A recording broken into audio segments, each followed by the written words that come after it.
Hi viewers, welcome to Bhaskar's area.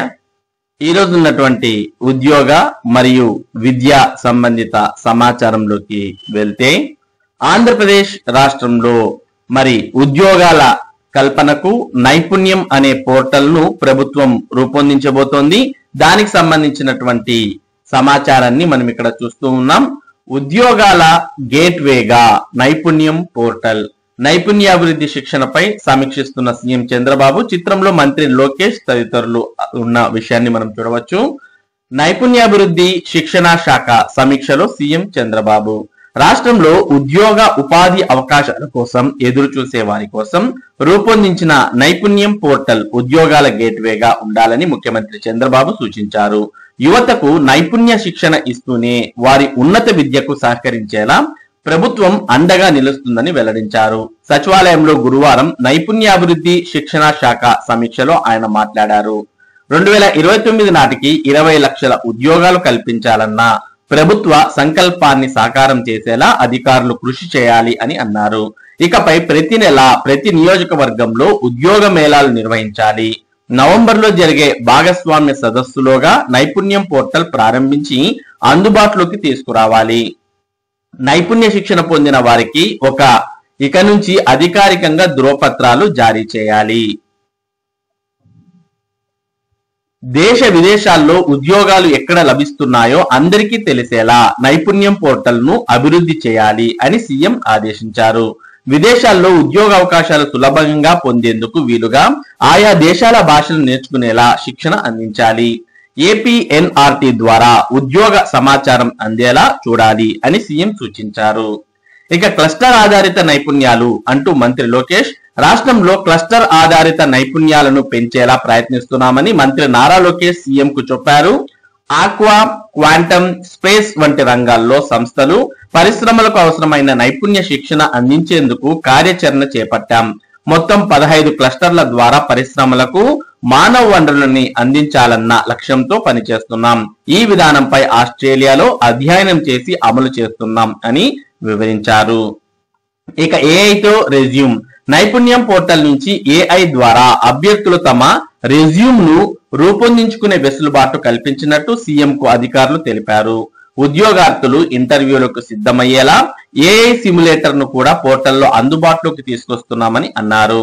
సమీక్షలో నైపుణ్యాభివృద్ధి శిక్షణ శాఖ కార్యదర్శి కోన శశిధర్, నైపుణ్యాభివృద్ధి సంస్థ ఎండి గణేష్ కుమార్, కళాశాల విద్యా డైరెక్టర్ నారాయణ్ భరత్ గుప్తా పాల్గొన్నారు.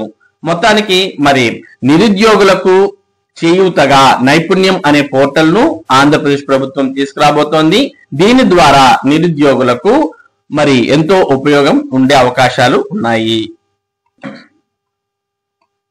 ఇక స్కూళ్లలో కూడా ఏఐ పాఠాలు అనేవి ప్రారంభం కాబోతున్నాయి. 3వ తరగతి నుంచే కృత్రిమ మేధాతో పరిచయం.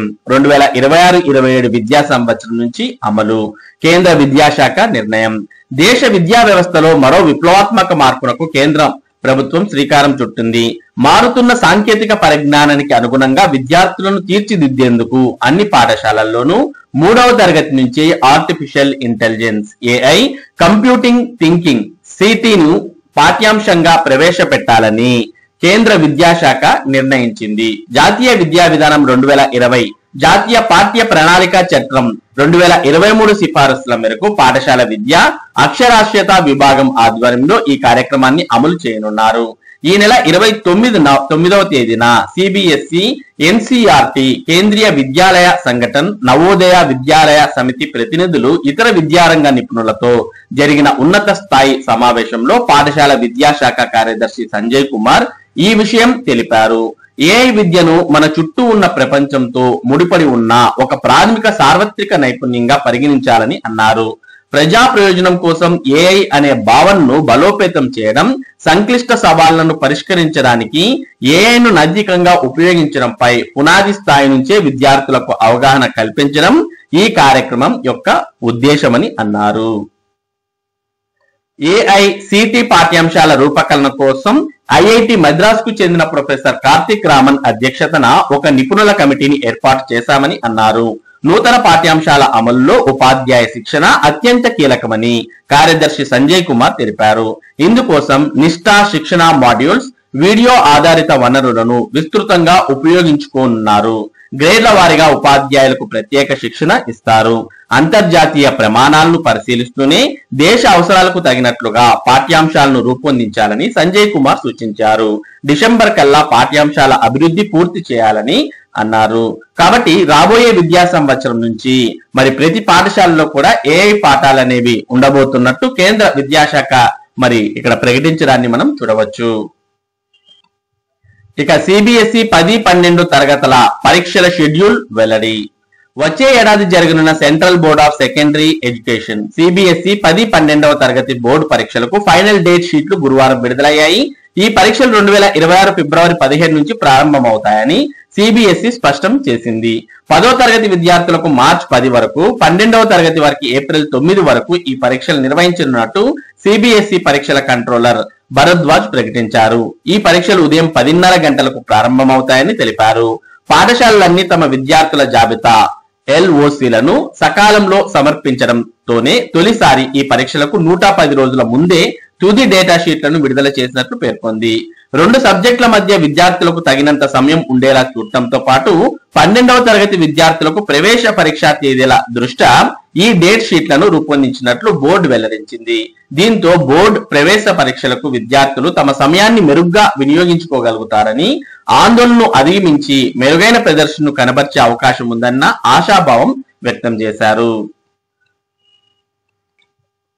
ఇక ఆంధ్రప్రదేశ్ ప్రభుత్వం ఉపాధ్యాయులు మరియు విద్యార్థుల హాజరు మీద దృష్టి సారించింది. మరి చాలా జిల్లాల్లో బడికి టీచర్లే లేట్ గా వస్తున్నారు అంటూ మనం ఇక్కడ సమాచారాన్ని చూస్తూ ఉన్నాం. కొద్దిమంది ప్రతిరోజు ఆలస్యమే. 9:30 తర్వాత వచ్చే వారిపై విద్యాశాఖ దృష్టి. 100 పని దినాల హాజరు పరిశీలన. విద్యార్థులకు సమయ పాలన, క్రమశిక్షణ నేర్పించాల్సిన ఉపాధ్యాయులే పాఠశాలలకు ఆలస్యమవుతున్నారు. అందరూ కాకపోయినా ఇలా కొద్దిమంది మాత్రం ప్రతిరోజు ఆలస్యంగానే విధులకు హాజరవుతున్నట్లు హాజరు గణాంకాలే తేటతెల్లం చేస్తున్నాయి. ఈ విద్యా సంవత్సరం జూన్ 12న బడులు తెరుచుకున్నాయి. అక్టోబర్ 28 వరకు 100 రోజులు పాఠశాలలు పనిచేశాయి. ఆ రోజుల్లో ఉపాధ్యాయుల హాజరును పాఠశాల విద్యాశాఖ పరిశీలించింది. ప్రాథమిక పాఠశాలలు ఉదయం 9 నుంచి సాయంత్రం 3:30 వరకు, ఉన్నత పాఠశాలలు ఉదయం 9 నుంచి సాయంత్రం 4 గంటల వరకు పనిచేస్తాయి. అన్ని పాఠశాలల్లోనూ ఉదయం 9 గంటల లోపు టీచర్లంతా బడుల్లో ఉండాలి. తప్పనిసరి పరిస్థితుల్లో కొన్నిసార్లు ఆలస్యమైతే 10 నిమిషాల గ్రేస్ పీరియడ్ ఉంటుంది.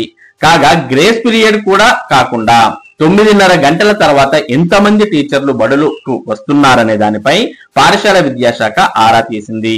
వివిధ ప్రభుత్వ మేనేజ్మెంట్లలో 194,602 మంది టీచర్లు పనిచేస్తున్నారు. మొత్తం 100 రోజుల్లో 10 రోజుల్లోపు 1,84,000 మంది 9:30 తర్వాత హాజరు నమోదు చేశారు. 11 నుంచి 20 రోజుల పాటు 7,060 మంది, 21 నుంచి 30 రోజుల పాటు 1,776 మంది, 31 నుంచి 40 రోజుల పాటు 729 మంది, 41 నుంచి 50 రోజుల పాటు 388 మంది ఆలస్యంగా 9:30 తర్వాత హాజరయ్యారు. ఇక 51 నుంచి 60 రోజుల పాటు 227 మంది, 61 నుంచి 70 రోజుల పాటు 134 మంది, 71 నుంచి 80 రోజుల పాటు 86 మంది, 81 నుంచి 90 రోజుల పాటు 32 మంది, 91 నుంచి 100 రోజుల పాటు 5 9:30 తర్వాతే బడులకు వచ్చారు. అంటే ఈ 5 ప్రతిరోజు ఆలస్యం వస్తున్నట్టుగా మనం భావించవచ్చు. ముఖ హాజరులో సాంకేతిక సమస్యలు ఉంటాయనే ఉద్దేశంతో 9-10 గంటలను కాకుండా 9:30 గంటల తర్వాత హాజరునే ప్రామాణికంగా తీసుకుని పాఠశాల విద్యాశాఖ పరిశీలించింది. అరగంట తర్వాత కూడా వేల మంది టీచర్లు బడులకు హాజరు కావట్లేదని ముఖ హాజరులో తేలింది. 100 రోజుల్లో 15 రోజుల పాటు ఆలస్యంగా వచ్చారంటే ఏమైనా తప్పనిసరి కారణాలుంటాయని, కానీ 15 రోజులు దాటి ఆలస్యం కావడం ఏంటనే దానిపై పాఠశాల విద్యాశాఖ దృష్టి పెట్టింది. కొందరు టీచర్లైతే ప్రతిరోజు ఆలస్యంగానే విధులకు హాజరవుతున్నారనే విషయం ఈ గణాంకాల ద్వారా తేటతెల్లం అవుతోంది. మరి మొత్తానికి పాఠశాలలకు ఉపాధ్యాయులు లేటుగా వస్తున్నారు అనే విషయం మనకు ఈ గణాంకాల ద్వారా అర్థమవుతోంది. 100 పని దినాల్లో 5 మరి 100 రోజులు ఆలస్యంగా, అది కూడా 9:30 పైన రావడాన్ని మనం ఇక్కడ గమనించవచ్చు. మరి ప్రభుత్వం విద్యార్థులు మరియు ఉపాధ్యాయుల యొక్క హాజరు మీద దృష్టి పెట్టినట్టు మనకి ఇక్కడ అర్థమవుతోంది. ఆల్మోస్ట్ ట్రాన్స్ఫర్స్ తర్వాత మిగిలిన నియామక ప్రక్రియలన్నీ కూడా పూర్తయ్యాయి. కాబట్టి ఇక పాఠశాలల యొక్క పనితీరు మీద ప్రభుత్వం దృష్టి సారించే అవకాశాలు ఉన్నాయి. ఇవి ఈ రోజు ఉన్నటువంటి ముఖ్యమైన విద్య మరియు ఉద్యోగ సంబంధిత సమాచారం. ఇటువంటి ముఖ్యమైన సమాచారాన్ని భాస్కర్స్ ఏరియా మీకు అందిస్తూ ఉంటుంది.